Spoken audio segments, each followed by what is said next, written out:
বাবাদেরকেও বলি, মাদেরকেও বললেন, ওমা যালামনাহুম ওয়ালাকিন কানু হুমুজ জালিমিন। এরপরে কি? এরপর আয়াত কোন?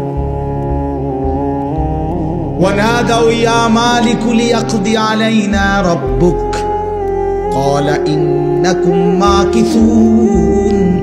এরপরে এটা আয়াত।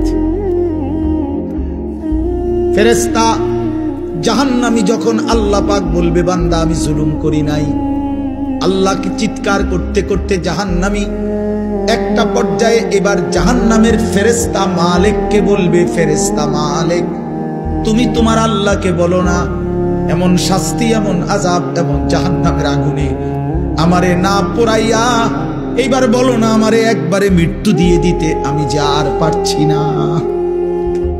আর কতদিন জ্বলতাম ফেরেশতা, আর কতদিন পুড়তাম? আজ তো লক্ষ বছর হয়ে গেছে, হাজার বছর হয়ে